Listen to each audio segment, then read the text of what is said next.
ball guys with Rancher Run. Two ball guys with Rancher Run. Two ball guys with Rancher Run. A long ringing Monday morning, time to rise and shine. Want some motivation? Well, I know a few guys with the internet connection. 216 is on. Tune in. The Two Ball Guys with Rancher Run. Introducing Coach Papa Tim Stewart's his name. He's a master with the pen in the poetry game. He wants to see a better world and he plays his part. Always loving, always giving, cause he's got a big heart. The co-host won't boast, but he can stand on his own. From the state of Iowa, it's the man Ken Jones. He's impressive on the mic and he don't need a cord. Whether hosting or he's hooping, he's controlling the boards. And the one feeding the hungry herd around the world with timely observation, dropping nuggets and pearls. Though he's not a city slicker, he's as cool as the Fonz. It's the witty wisdom giver, Mr. Rancher Ron. Set the tone for your week. 216 is on. Tune in to Two Ball Guys with Rancher Ron. Good morning. Hey, happy Memorial Day, everybody. This is Two Bald Guys and a Microphone. It's always been interesting to me. Is that the proper approach to a happy Memorial Day? Yeah. Yeah. Why? You say Happy Easter, don't you? You do. Somebody gave their life for that. Okay. That's it. But he Lisa, came good back morning. 3 days later. Yeah, he did. These guys did. The most expensive holiday here in America, Memorial Day. Yeah, it's the beginning of summer. Well, actually, those hot dogs you're going to grill today, or the beer you've been drinking over the weekend has been paid for by blood.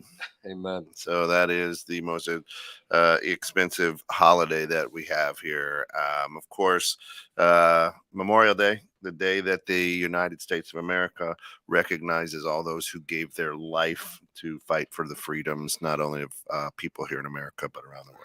Right, and they've included, obviously, post 9/11, the firefighters and police into that as well, and they should. Yep. I mean, I had the opportunity to serve for 21 years in the United States military, but fortunately, I never had to go into combat. Yeah. 21 years of training and never got in the game. You know what? I'm okay with that. Yep, knock on wood. Lisa Eflin, good morning, sister. Hopefully all is well. Hopefully you were able to reach out and get a hold of Henry. She's looking at jumping on our old Stomping Grounds, 101.3 Nice. FM. Yeah. With a new show coming up. So we'll probably simulcast that here with 2169. So we'll be excited about that with Lisa. It'll be cool. Absolutely. Really, really cool. Good weekend for you? It was. April and I went to Starved Rock. We went down Friday night. We stayed at, they say if you can't say something nice about somebody, don't say anything at all. So I won't say anything about the hotel we stayed at. It was incredible. They had, for Box Springs, they had the little things that you put cots on at camp with probably the cheapest mattresses I ever saw. For storage, they had plastic shelves that you buy from Walmart. It was inexpensive. It was clean. It was clean, and we didn't spend much time in the room, but it was definitely not a 5-star. Okay, but we got up bright and early, went to Starved Rock, had breakfast at the Country Cupboard in Streeter, Illinois, walked to the St. Louis Canyon, got some great pictures of the waterfall. The waterfalls were very active. If it wasn't active, it wouldn't be called a waterfall. That's true. I don't know why they call them a waterfall. It's a dry waterfall. Well, where's the water? Cliff. It's a dry fall. But spent some time together. Just Mama and I. Had a beautiful weekend and officiated a wedding yesterday in Vernon Hills. Yeah. A young couple. The wife is a lawyer from Columbia. The husband is a monster IT guy up here. And their kid's a soccer player. So you were in heaven. I was in heaven. There you go. It was a good weekend. Jeff, good morning, my friend. Says, good morning, guys. Thank you for your service, Coach. Amen. And Lisa says, well, LOL. And then Ted, good morning, my good friend. How are you?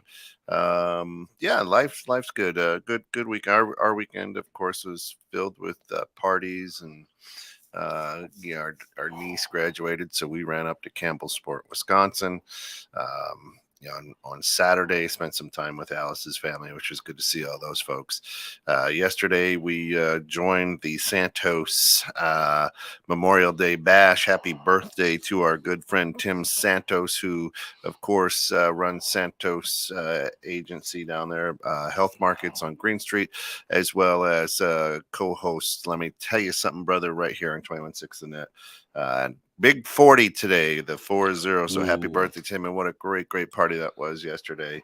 And then, we're new in the neighborhood. We moved in December, new in the neighborhood. And our neighbors invited us over. So there was four couples that, we just kind of hung out, had some pizza, and then played some games, which was fun.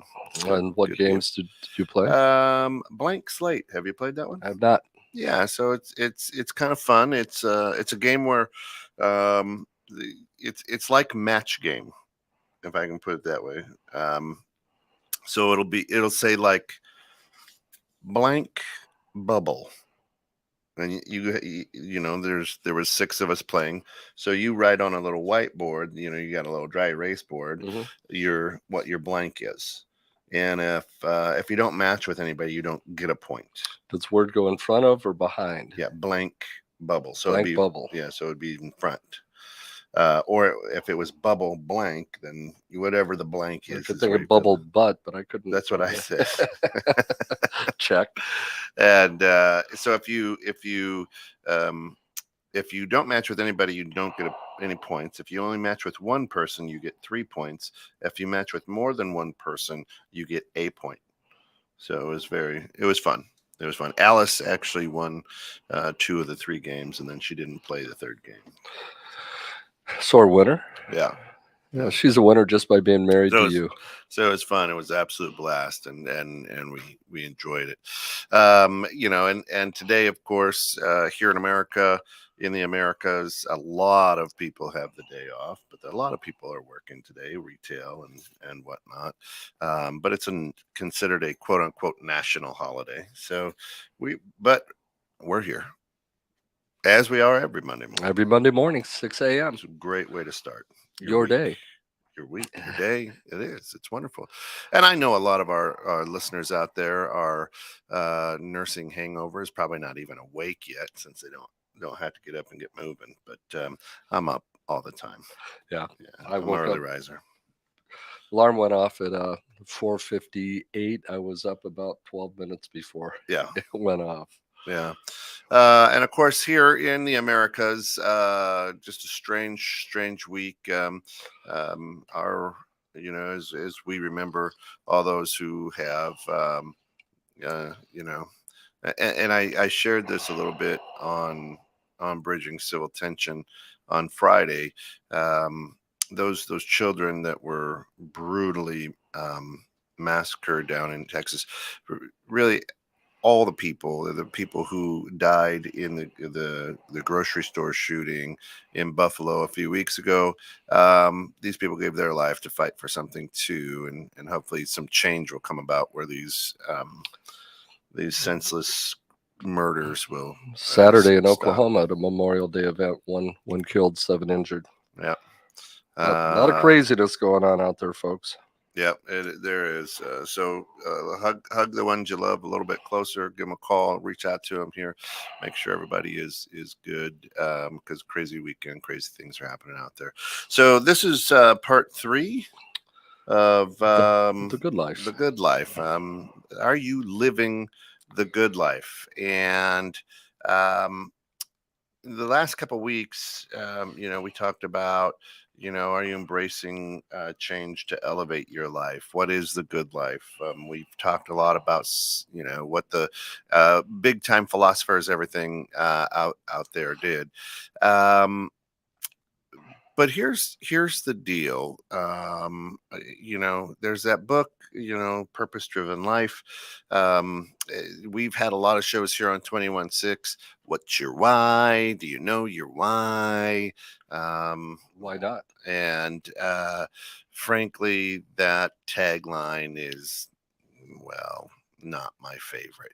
And but when we were talking about the good life, Coach, you were talking about. I brought up. I was like, hey, you know, so your life, you're trying to make a soup, and sometimes it turns into a stew, right? Just happened recently.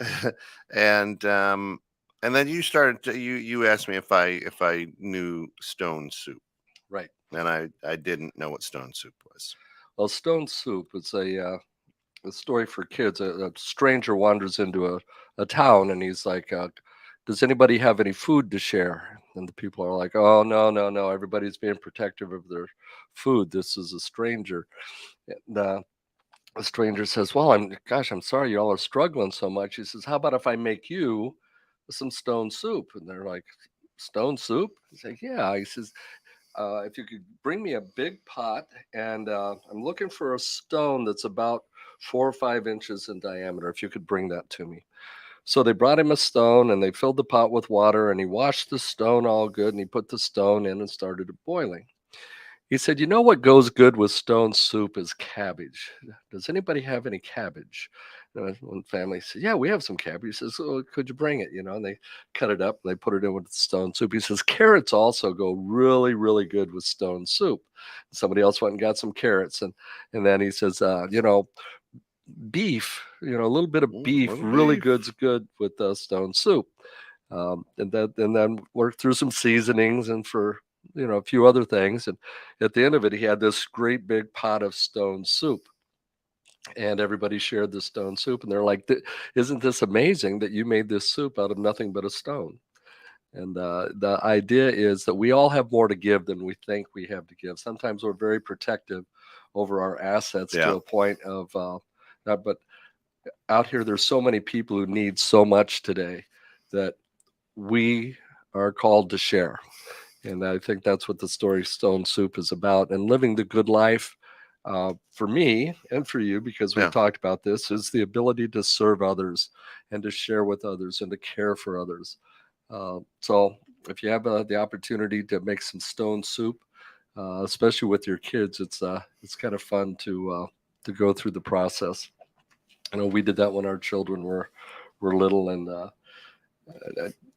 didn't clean the rock quite good enough, so it had a Oops. little gritty taste to it, but it was still good. Yeah, it's like not cleaning the clams before you cook them. A little sandy. So so the interesting thing I think, with stone soup is that's we're the pot. Yep. A lot of times we want to think we're the soup, but we're actually the pot. And I think the good life is what's put in. If you're living the good life, that's what's put into the pot. Um, you know, Last night we're hanging out with three couples that we maybe have waved to Right. or said 10 words to, but because we're new in the neighborhood, they invited us over. Within a half hour we're all laughing and sharing and having a good time, and we walk away now with six more friends, and that's the good life to me, right? Where you're able to just, we didn't talk politics, we didn't talk religion, we didn't talk murders, we didn't talk about, hey, what do you do for a living?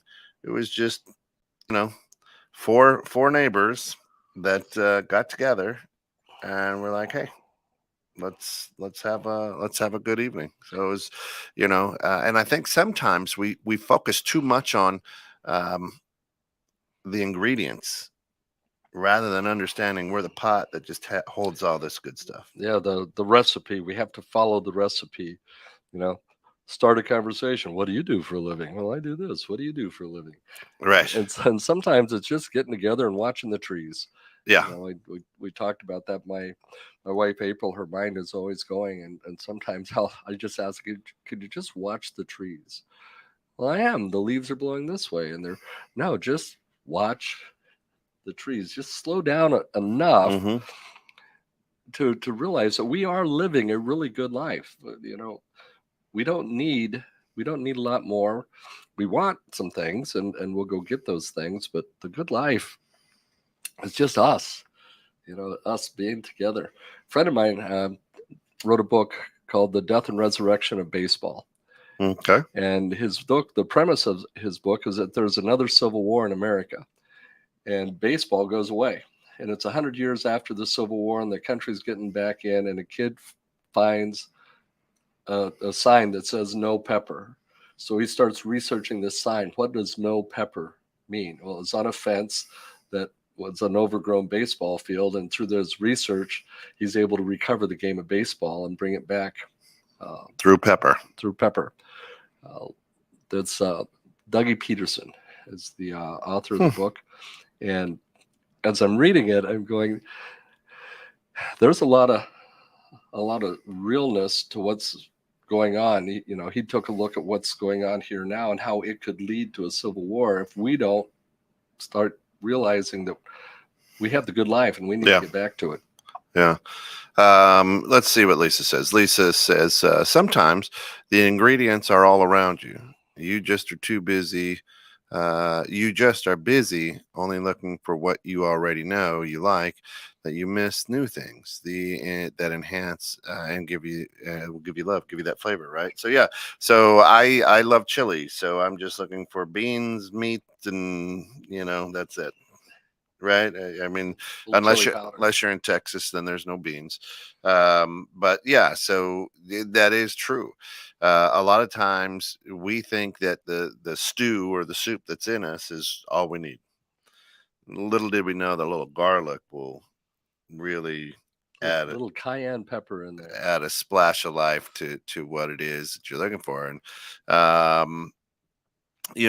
they're through this journey of living the good life, through this series, I've been digging in and kind of taking a look and saying, okay, what, trying to find out what is the good life, how do we live it, where does it go, and do I feel a philosopher coming on? Well, no, I came across eight things that if you do on a regular basis, you're guaranteed, quote unquote, to live the good life, no matter what your definition of the good life is.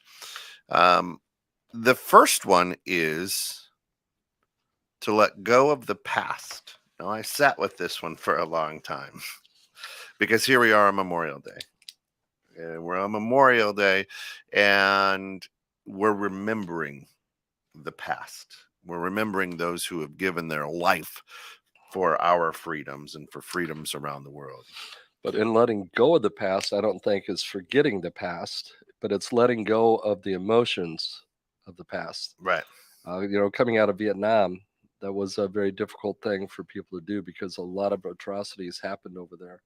But I've spoken to several of my military friends who served over there who have made a return trip, and the country is, totally changed today. And it is.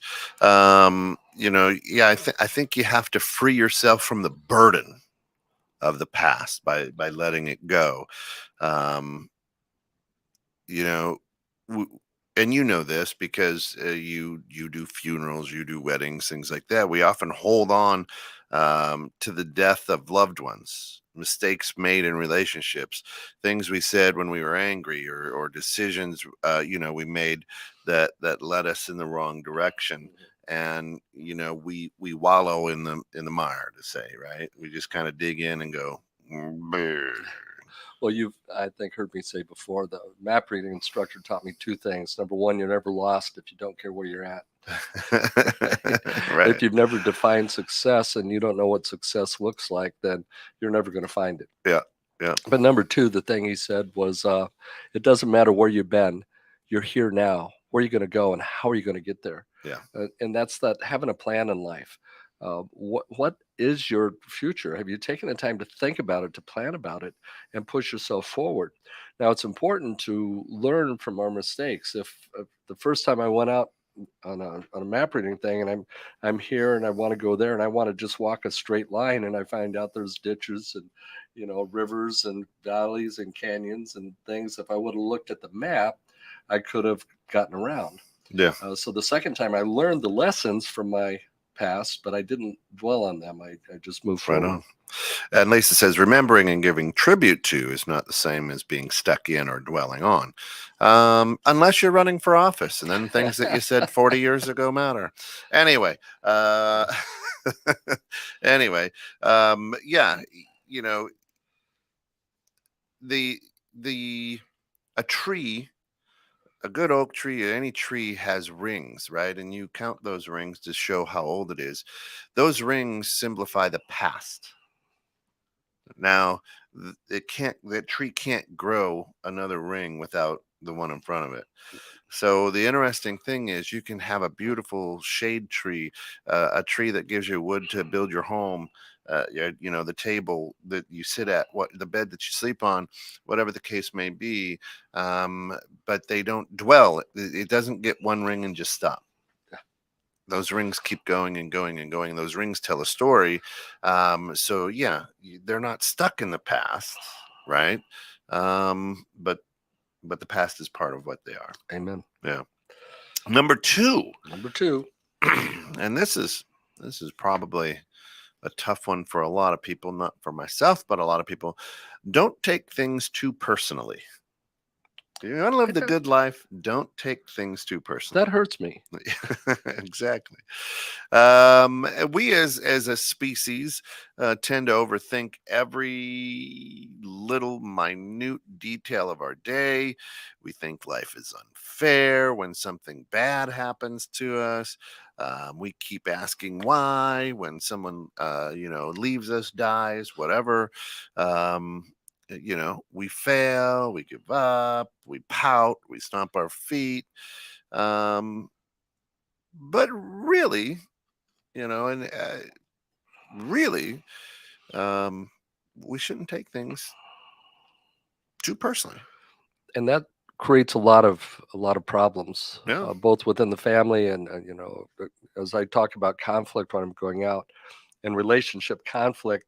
You have your close relationships, you and your wife, you and your children.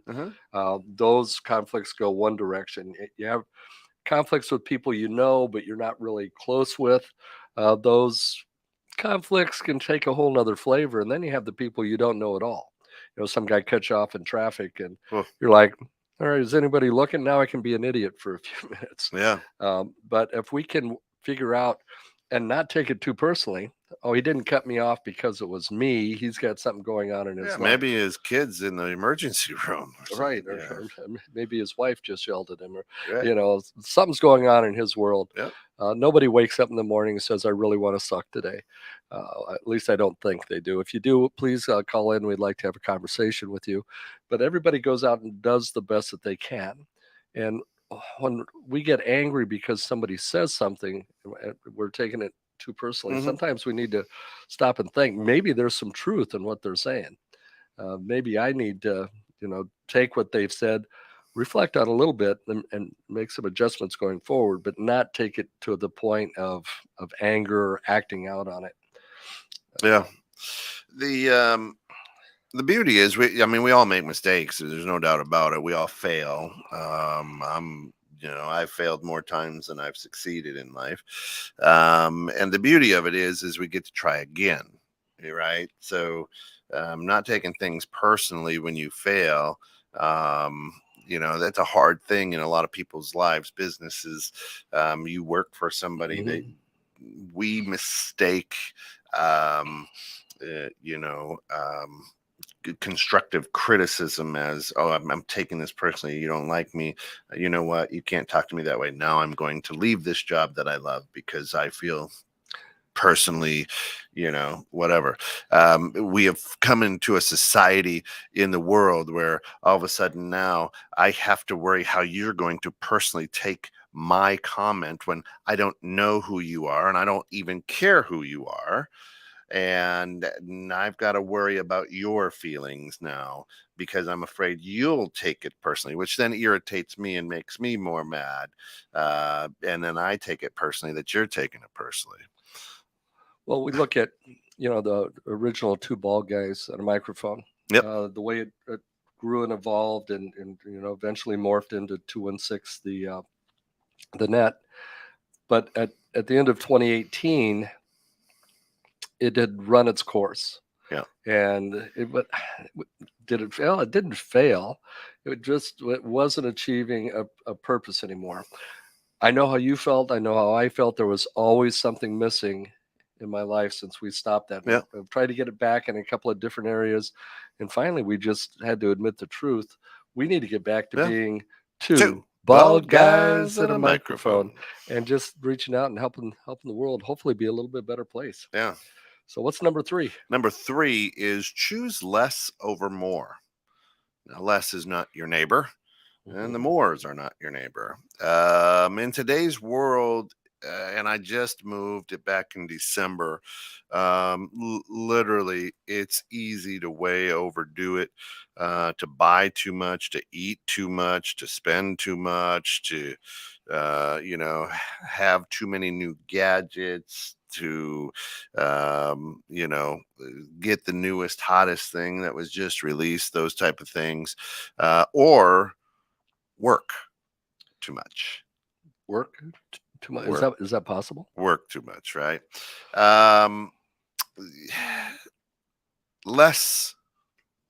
Aim for less, not more. Couldn't agree more, or I couldn't agree less. Wait a minute. How should I go with this? When we moved several times to wind up at the place where we've lived the last 24 years, and there were 2 of those moves that when we packed up to move from our place in Ringwood to our place in Johnsburg, we packed a lot of boxes up, and we were going to go through those boxes and get everything sorted out. Well, we got busy and life got on, so we put a bunch of those boxes up in the attic of the garage.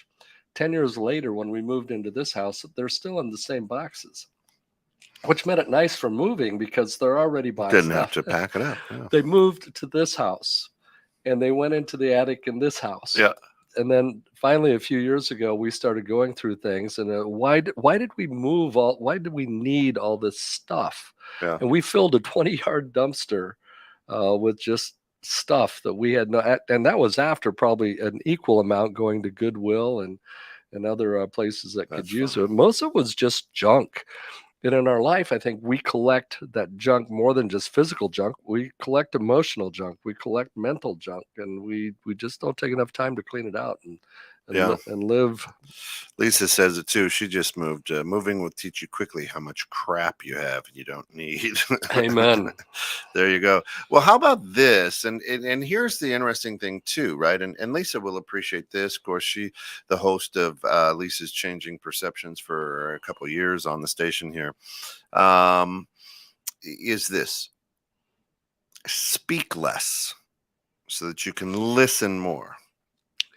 Not good for a radio show, but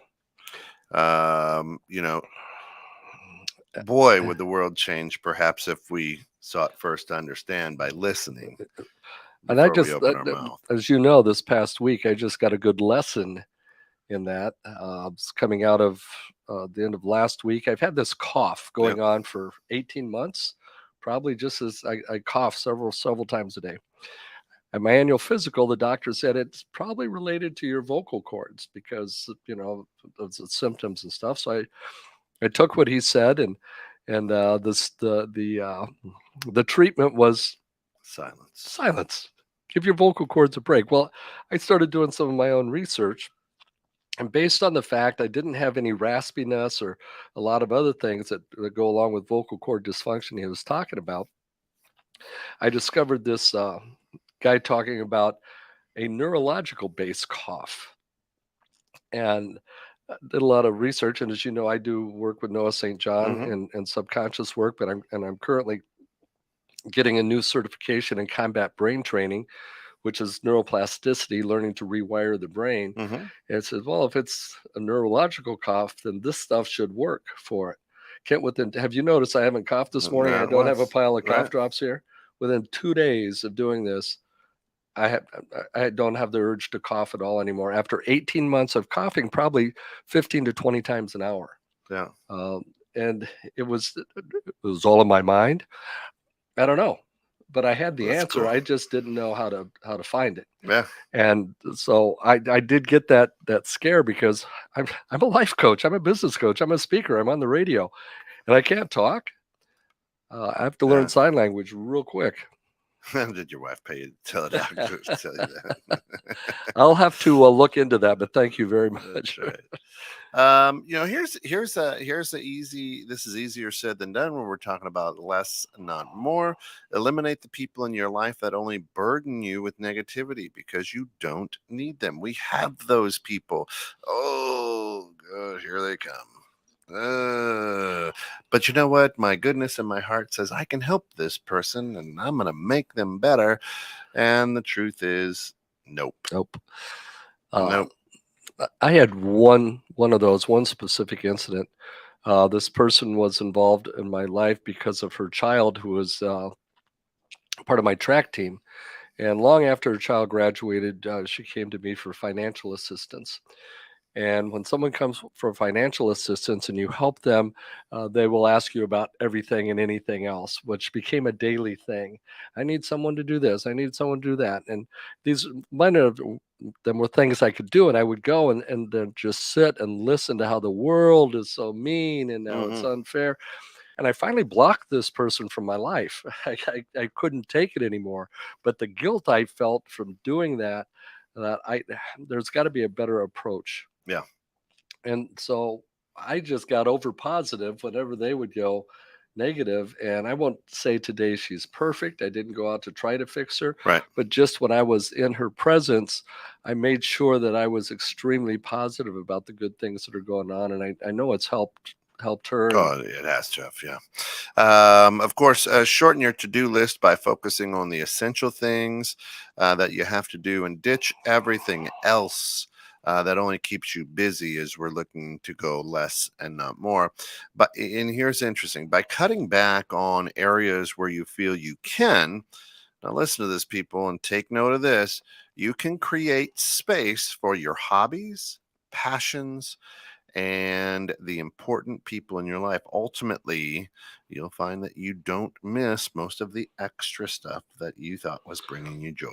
What I heard, and I will explain to my wife, is I need to shorten my to-do list. There you go. Perfect. Perfect. Kent says, all right, number 4. Number 4 is appreciate what you have. I appreciate you, buddy. Grateful people live great lives. Let me say that again. Like that. Grateful people live great lives. You have the G4s that you do. We have talked ad nauseum on Two Ball Guys and Microphone over the years about writing down what you're grateful for. We used to start every show, what are you grateful for? In our banter when it was you, Ron, and I. And the most important thing that I think people have to understand, coaches, being grateful doesn't mean being happy all the time. Right.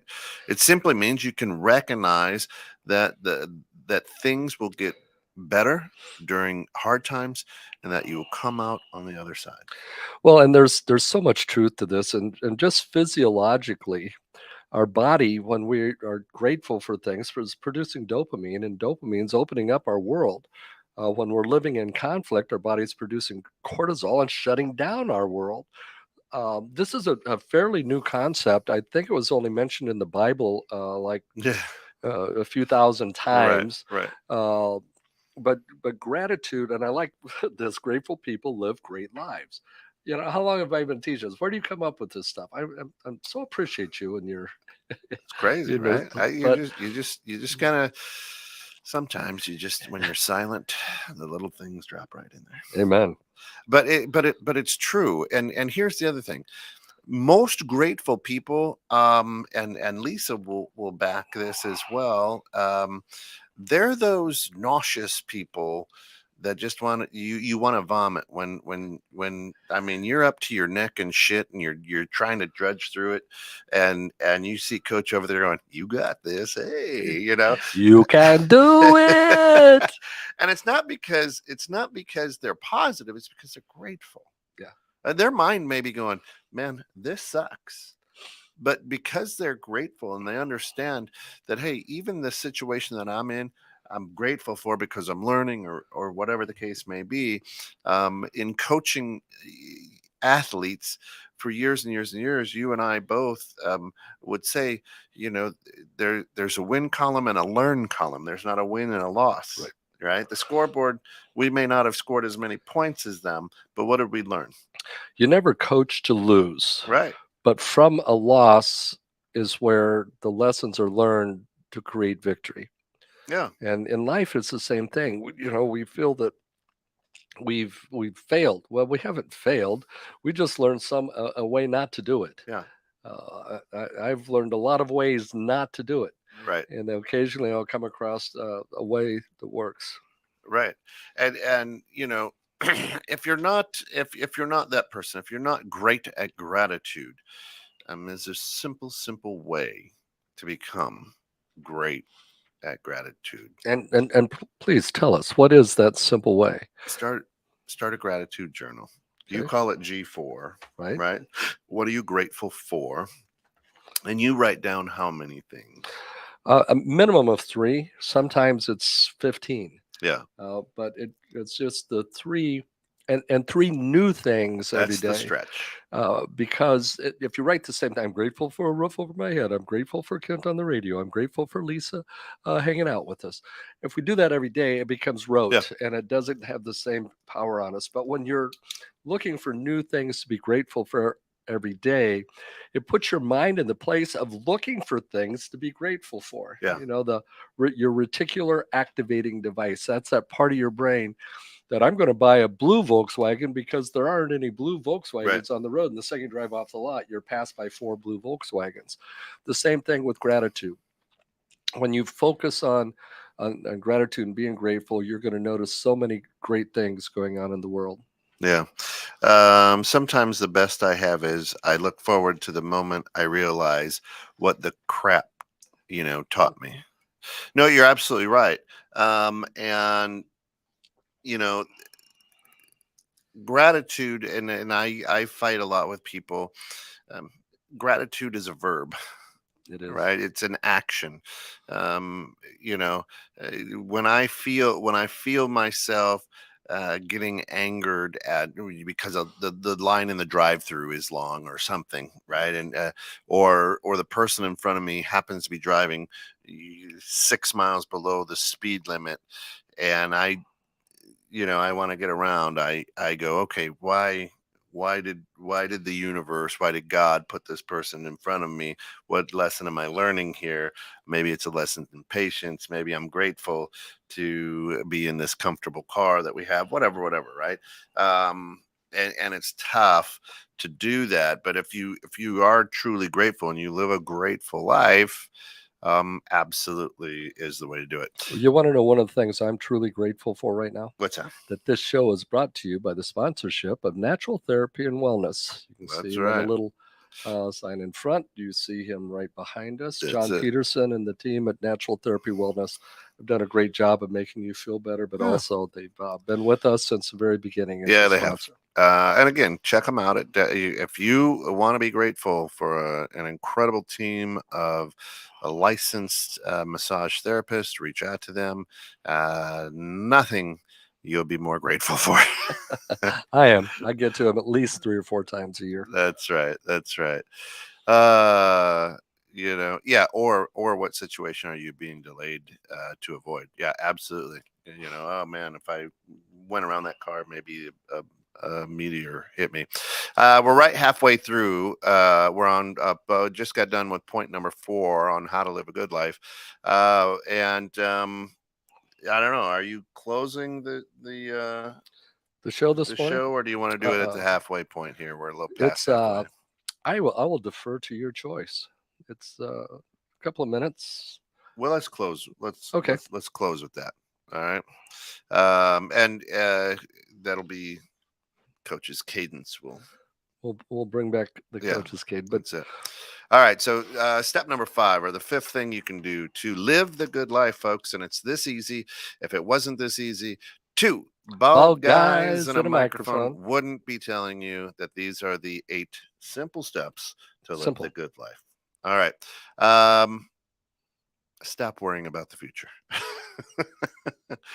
Don't get caught in the past, but stop worrying about the future. By constantly thinking about what might happen, you miss out on the present moment, which is where life is happening. They Buddhists call it Zen. You live in the moment, right here, right now, not 2 seconds from now, not 10 minutes from now, not what do I have to do this afternoon. You are here in the moment right now with us on 21.6 and two Bald guys and a microphone. learning how to live the good life. The good life. And, it's anticipation. What was one of the soft drinks many years ago? At anticipate. Yeah. Well, anticipation. I think that was Heinz ketchup. Was it? Will kill you. Right. There are, a lot of people, especially you talk about the fear of public speaking. No one, to my knowledge, with the exception of Martin Luther King, maybe, has been killed during a public speaking event. Most people don't get tomatoes or other things thrown at them, but what they go through in their mind prior to stepping up to the podium is deadly. Yeah. And will freeze them in their tracks. Anticipation of what might happen can be one of the create more fear and has stopped more people from being successful than probably any other Yeah. action activity. What word would you give that? Any other thought? So let go of dwelling on what might happen. Now it's important to know what are the possible outcomes. I'm going to go into business. Why? So I can fail? No, I'm going to go into business so I can succeed. And I need to look at the possible Follow my outcomes passion, of yeah. those. Mhm. But I can't dwell on them. They just simply need to become a list. Yeah. We were watching probably a Hallmark show one time, and the guy's trying to make a decision, and he asked his dad for some guidance. And his dad had the opportunity to go be a mechanic for NASCAR up at the big tracks, but instead chose to just run a little shop in a small town. And he's like, Dad, why didn't you ever do that? You were good enough. He said, well, son, I made a list of the pros and cons. He said, on this time, the pros of going to the big track were huge. My name recognition and the opportunity to work on the big cars and meet the big celebrities. He says, and the cons, there was only one. He goes, well, what was that? He said, I would have to lead the woman who was to become your mother. He says, so I stayed. There you go. And in life, when we overthink what could happen, Yeah. Rancher Ron, one of the original parts of Two Ball Guys, you heard it on the intro, Two Ball Guys with Rancher Ron, is God rest his soul, wrote a book. I did not plan that. And it's right up here always. Here's the deal, folks. Most things in life just happen. The only thing we can do is enjoy it to the fullest. And that's what Ron always said, and make the best of it. So life's full of surprises. Oh my goodness. Again, I would love to be sitting here looking at Uncle Pete over there in the in the producer's box. Well, that wasn't the way it was supposed to work out, so the thing is, you got to understand that these surprises are good things, right? Again, if we talk about the rings of that oak tree, it's another ring, it's another part, it's another story, but by expecting the worst to happen, you complicate life. You make it hard. So you got to let go of the worries and the need to control and predict everything. Those people who out there who have adult children, how much did you worry about? How much sleep did you lose? How much did you worry about them as they were kids, even before they were teenagers and out running around all hours of the night? They were tucked safely in their bed, but you lost a lot of sleep. You're worried. You hear a creak in your house, and you think the kid is fell out of bed, whatever the case may be, and everything worked out, right? You just and this is the toughest one for type A personalities, those strong-willed people. It's going to be hard for them to do that. But again, and we just talked about natural therapy wellness, work on some relaxation techniques. Go get a massage, yoga, meditation. Just watch the trees. Just watch the trees. Just watch the trees, and that'll pull you back in to the present, and you won't have to worry about the future. There was Not at a all. series of movies, 80s, 90s, called Back to the Future. Yeah. And it kind of shows what can happen if you get over focused on the future. Yeah. Yeah, I mean, the books, go to page 92 if you go into the cave. If you don't, turn the next page, and you're like, that's life. You don't know. You don't know what's out there. All right. Number 6. Number 6. Realize, folks, that you are enough. You are enough. You don't really need anyone to make you feel good and start living. So stop waiting for them. Stop waiting for someone to show up. It's just another excuse that keeps you from dealing with things. You are enough. At least it says unplug from everything, literally, for even a few minutes a day. Yep, the best thing you could do. Last night, after a long day, it was beautiful. It was warm. It was windy. I took my shoes and socks off. I left my phone in the house. I went and I just stood in my yard barefoot, holding a tree. Totally unplugged, trying to replug into nature, Yeah. replug into the universe. And guess what happened to my headache? It went bye-bye. Amazing. Right? Alice left. Yeah, no, I'm her headache, I think. Yeah, folks, you're enough. You are good enough. You're doggone Smart people enough. like me, right? There may be a void inside you, but another person won't fill it. Right? No, and we make that mistake a lot, thinking, well, if I could just have this person or be with this person. I will be honest with you. When we came back to Two Ball Guys and a microphone, you did fill that void for me of being here. But could I do it without you? Probably. Yeah. But I like it more with you in the world. You'd have to have a little puppet here or something. Hey, Kent, how are you today? Yeah, no, it's not saying that relationships are bad. What they're saying is, you need to fix your relationship with yourself first, to start loving, appreciating, and accepting yourself for the person you are. The books that I'm reading, everything I'm researching comes back. They say it in 150 different ways. Improve your self-talk. Work on your self-image. One of them calls it, stop battling the inner you. Mm-hmm.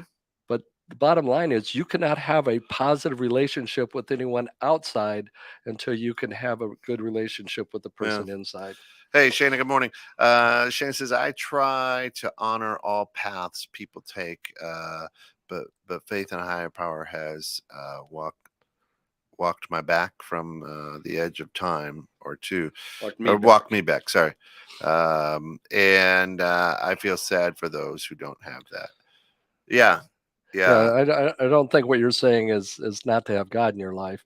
Right. But it is just saying to trust yourself, that God made me as an individual an incredible human being, and that I have the opportunity to move and build. To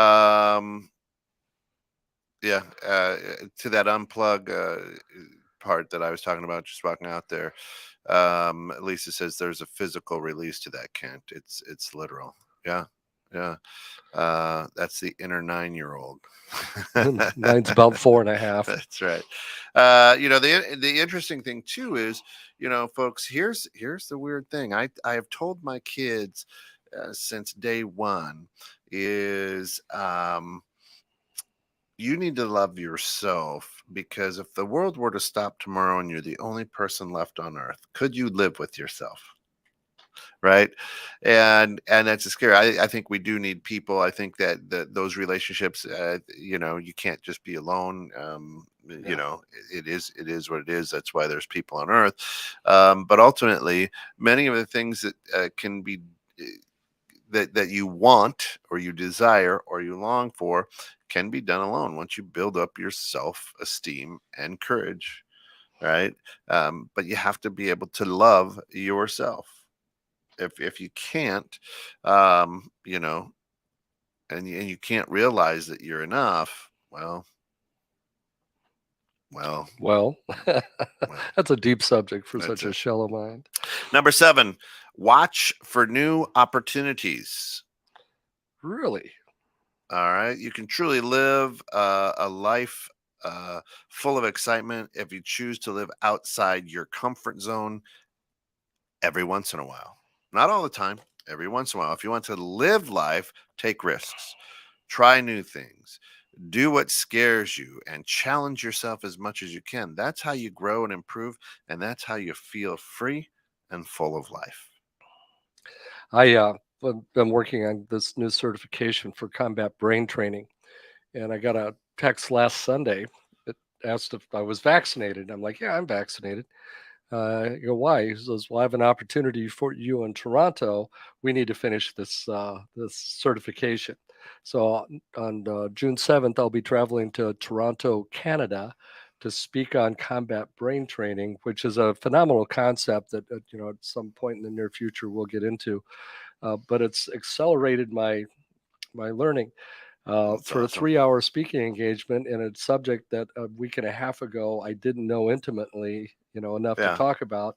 I've got to prepare for and get that. So this fits right into where my life is right now. So again, our neighbors invited us over for dinner and a little party get together yesterday, a little neighborhood get together. And we've met just one of these couples. We've never met them all. And Alice and I are like, what are we getting into? Are these swingers? What we didn't know, right? We were like, we literally were every thought was running through our head, and I'm like, they're good people. We're gonna be fine. This isn't a swinger type situation, and if it is, we we either push or we leave. Wait, is that the phone? Yeah. It's in your pocket. You can't. That's right. You know, and these people, they're our type, they're just very, very good people. But had we not got out of our comfort zone, or taken that new opportunity, um, what would our life be, right? Amen. So it's just great, and they're wonderful, wonderful people. All right, number 8 on Number 8. the 8th step on how to live the good life, folks. This is the 8th step.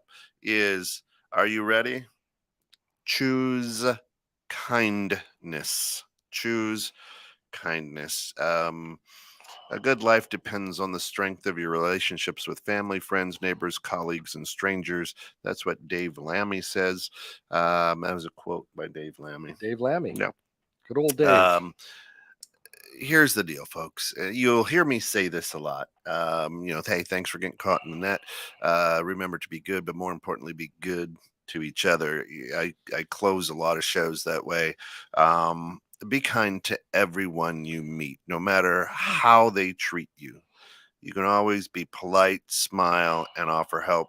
How many ad nauseum we see on social media, you don't know what a person's going through or something Right. like that, right?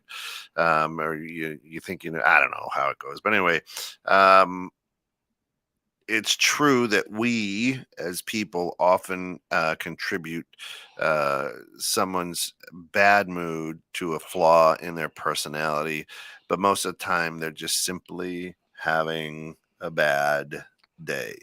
I've heard those happen. Maybe someone close to them just died. Maybe their dog died. Maybe their cat died. Maybe they just left the doctor and found out that they have cancer. Whatever the case may be, you just have to be kind. Well, and this is actually a perfect segue into what I'm going to be saying this morning. And Memorial Day services in Johnsburg, Illinois. If you're in the area and want to get out to really a community who does it well, get over to the Johnsburg River Bridge to kick off the festivities at 9 o'clock this morning. There will be the Navy and Marine Corps. They'll bring a helicopter, will deliver a wreath down onto the river, and then a short parade over the community club, where we'll go into the Air Force and the Navy on the riverside, and then the Army and Marine Corps on the community club side. They really do a good job with good speakers. But this morning I'll be saying a few words, and it's going to open with, this is a crazy world we're living in right now. Just take a look at the Ukraine or West Africa, or a lot of things going on. This is a crazy hemisphere we're living in. Just looking at trying to get a truck across the border to Canada, or the cartels in Mexico. Yeah. This is a crazy country we're living in, from the shootings in Texas to Saturday in Oklahoma. Craziness going on. This is a crazy state we're living in. I don't need to say anymore. But we're fortunate to live right here in the Johnsburg, McHenry area. We're kind of isolated from a lot of the negative and terrible stuff that's going on in the world. But the truth is, we're not that far away from it. And if we would just learn to treat each other with kindness, then I think that we could start making a difference in the world. Today, as I recite a couple of poems, I'd like you to just think, what can I do to make my town, my city, my county, my state, my country a little bit better? That's it. Folks, it's true. Once you start offering kindness and put it out there in the universe, you'll be surprised by how quickly it's returned to you. Not only will you improve someone else's day, but you'll find that you feel better in return. If you want to know how to live the good life, make it a goal to say one kind thing to someone each day. I like your glasses. Thank you. I'm done for the day. That's it. So here's the deal. 8 things you can do to live a good life. 1 is let go of the past. 2 is don't take them too personally. Don't take things too personally. 3 is choose less over more. 4 is appreciate what you have. 5 is stop worrying about the future. 6 is realize that you are enough. 7 is watch for new opportunities. And 8 is choose kindness. Choose kindness. I walked through a county courthouse square. On a park bench, an old man was sitting there. I said, "Your old courthouse is kind of run down." He said, "Nah, it'll do for our little town." I said, "Your flagpole's leaned a little bit, and that's a ragged old flag you have hanging on it."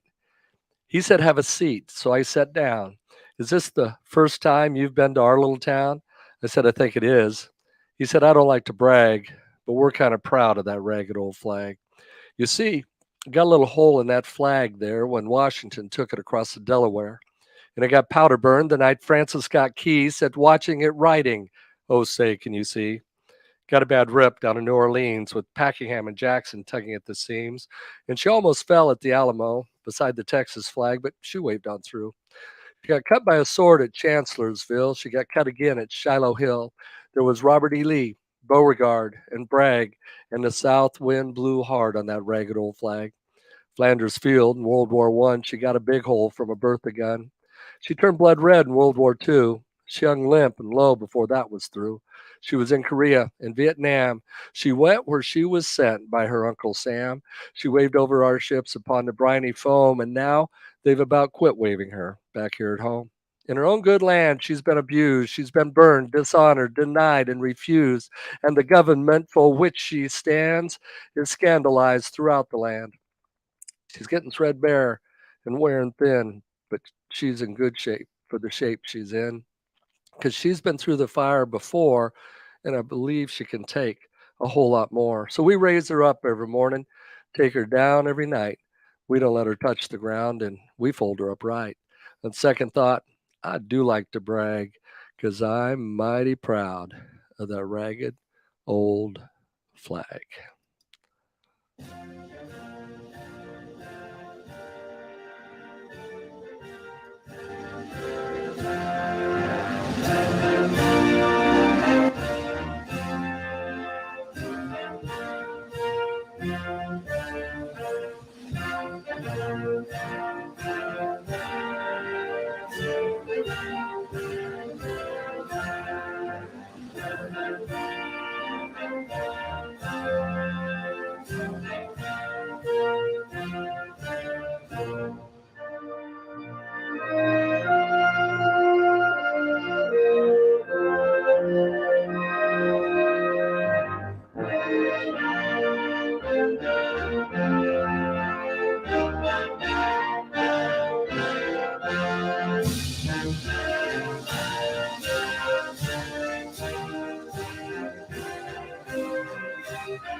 That's going to do it for us. Thanks for joining Two Bald Bald Guys Guys and and a a microphone. microphone. And thanks for getting caught in the net with us here this morning. Enjoy Memorial Day. Take time to live the good life, folks. We'll see you next Monday. Until then, remember to be good and to be good to each other. That's time to get off the bench and get back in the game.